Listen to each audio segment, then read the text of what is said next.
तो हेलो दोस्तों, मैं हूं आपका दोस्त और होस्ट सुनील और आप सुन रहे हैं सुनील हॉरर स्टोरी।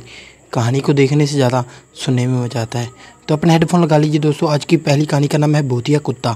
दोस्तों, कहानी शुरू करने से पहले आप चैनल को सब्सक्राइब कर लें और अगर आपको कहानी अच्छी लगी तो आप लाइक कर देना।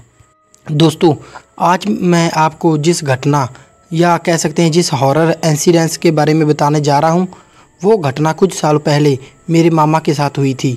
आज मैं आपको एक रोंगटे खड़े कर देने वाली घटना के बारे में विस्तार से बताऊंगा। एक रात मेरे मामा को बहुत ही देर हो गई थी काम से लौटने पर।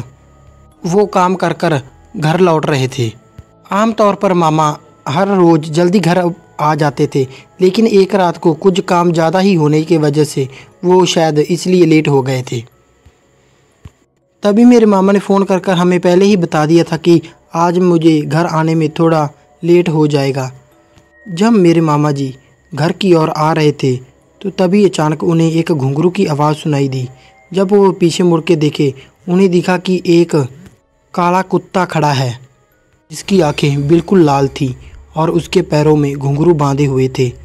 फिर मेरे मामा ने उस कुत्ते को नज़रअंदाज किया और वो सोचने लगे कि शायद ये एक आवारा कुत्ता होगा, लेकिन तभी मेरे मामा का माथा टनका कि ज़रूर कुछ तो गड़बड़ है।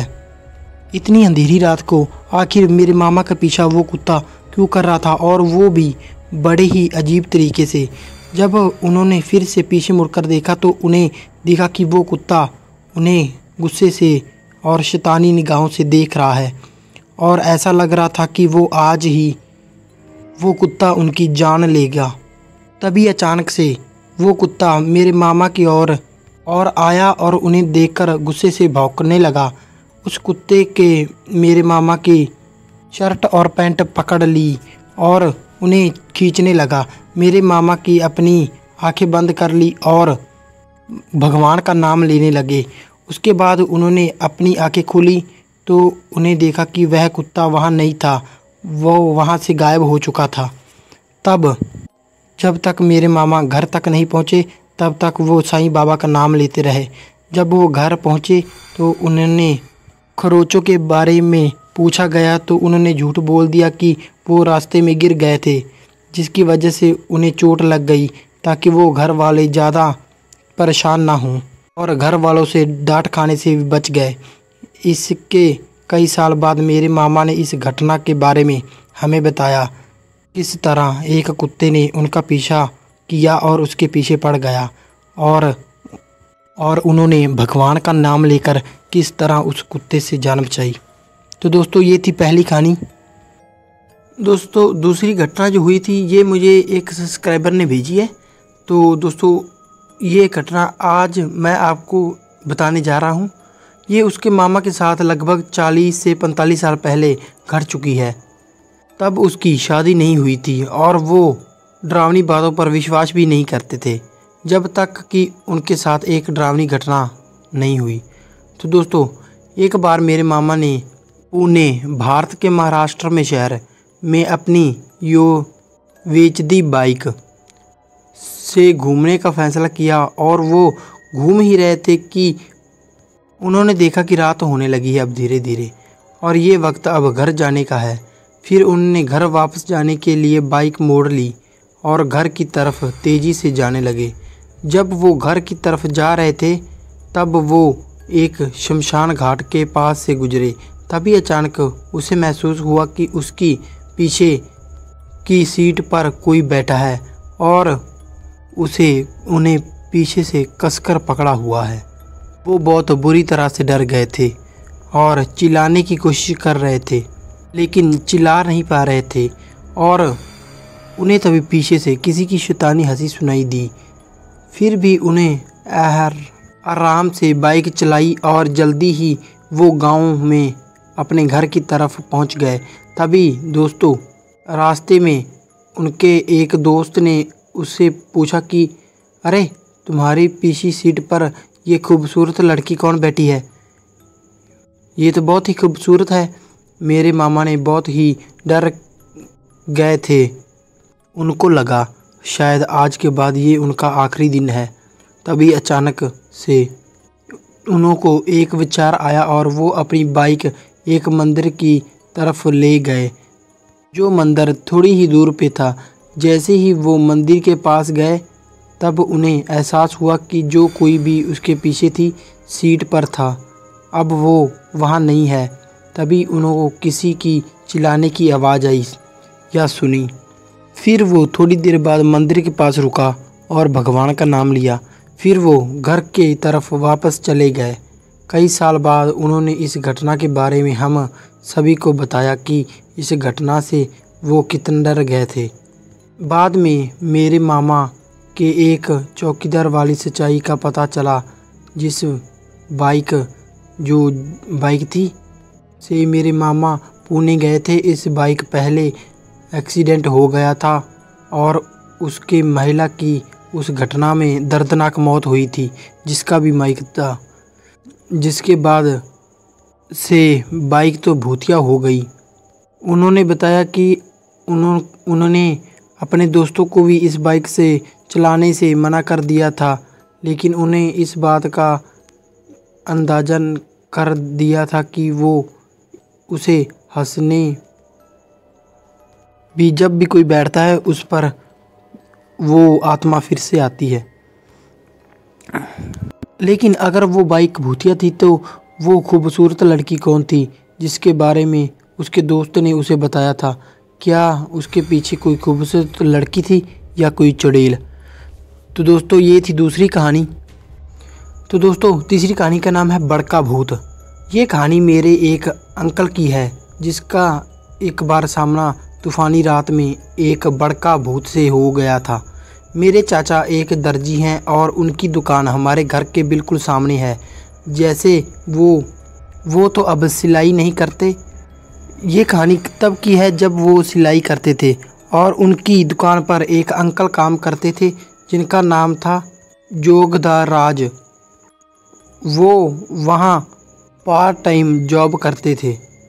वो अंकल हमारे गांव के नहीं थे, बल्कि वो हमारे ही पास के एक गांव से आते थे, क्योंकि उनका गांव इतना सपन नहीं था और वो हमारे ही पास के एक विद्यालय में पढ़ाते थे।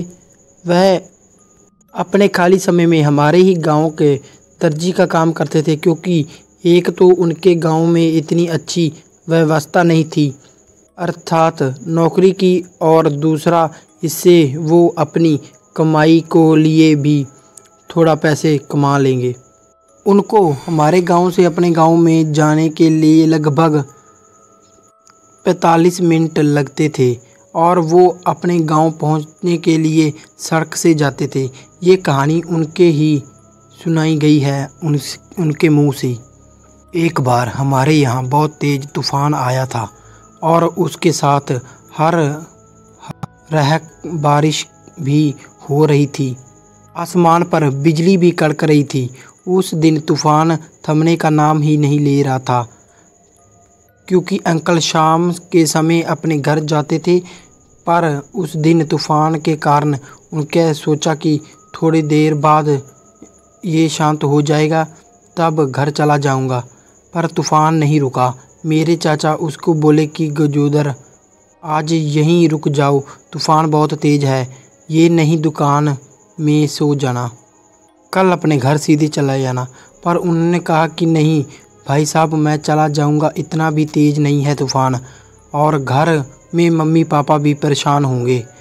चाचा बोले कि ठीक है, पर अगर रुकना है तो रुक सकते हो। पर अंकल अपने घर के लिए निकल गए।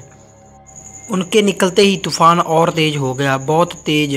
रुक रुक कर बारिश भी हो रही थी और दूर कहीं जंगल से सिहारों की आवाज़ भी आ रही थी। अंकल एक स्थान पर जाकर रुक गए। वहाँ पर दो रास्ते थे, दोनों ही गांव जाते थे, पर सड़क वाला रास्ता थोड़ा लंबा था, लेकिन जंगल वाला रास्ता गांव जल्दी पहुँचा देगा। यही सोचकर उन्होंने जंगल वाला रास्ता पकड़ लिया। उनके पास एक टॉर्च थी जो भी मरमर के रोशनी दे रही थी, पर आसमान में कड़कती हुई बदली के बदौलत भी रोशनी दिखाई दे रहा था।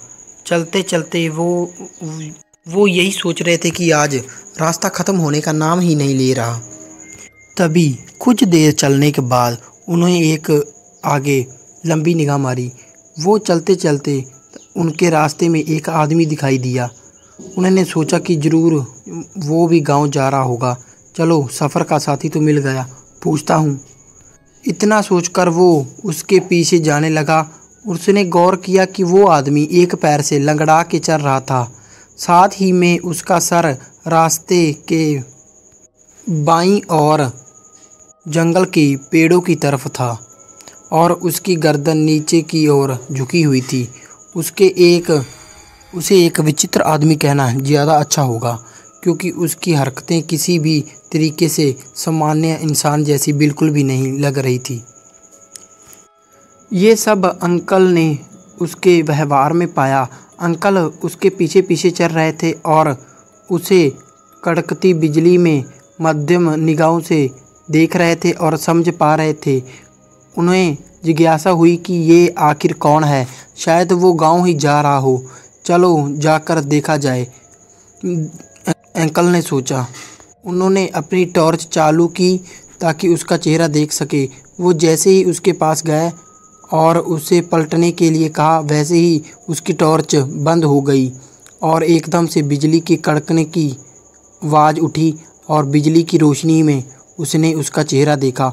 और जैसे ही उसका चेहरा देखा, वो एकदम से दूर जा गिरे। उसका शरीर मानो जैसे लकवा मार गया हो।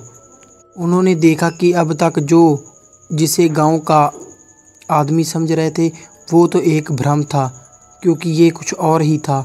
उसकी आँखों की गहरे दो गड्ढे, छेद, मानो जैसे किसी ने दोनों आँखों को निकाल दिया हो और निकालने के बाद उसका बड़ा सा छेद आँखों में कर दिया हो। उसका जबड़ा अपनी जगह से अलग होकर एक और लटका हुआ था। उसमें से भी दांत साफ दिखाई दे रहे थे, पर दांत भी ऐसे थे कि काट ले तो सारा शरीर का मांस एक पल में ही निकाल दे। तो ये एक बड़का है, पर ये कैसे? ये सब तो बकवासें होती थी। पर धीरे धीरे वो उसकी तरफ बढ़ने लगा। हर पल बिजली कड़कड़ाती और वह और उसके पास आता जा रहा था। अंकल का हाल खराब हो गया था और उसकी हालत भी। उसकी जीभ हलक में ही अटक गई। वो एकदम ज़ोर से आगे बढ़ना चाहते थे, लेकिन हिम्मत नहीं हो रही थी। तभी अचानक वो बड़का भूत एकदम से आगे बढ़ता है और बिल्कुल पास आकर गायब हो जाता है। अंकल थोड़ी देर बेसुध होकर इधर उधर देखते रहे और थोड़ी देर बाद उठे और तेज़ी से अपने गांव की तरफ भागे। वो इतना तेज़ भागे कि अपने घर जाके रुके और हाफते हाफते वो बेहोश हो गए। सुबह जब उसकी आंखें खुली तो वो एकदम से चीखे और बड़का बड़का बोलने लगे। बड़का वो भूत होते हैं जो जंगल में रहते हैं और उनकी ज़ॉम्बी की तरह हालत होती है। एक बार कोई उन्हें देख ले तो वो उनको जिंदा नहीं छोड़ते।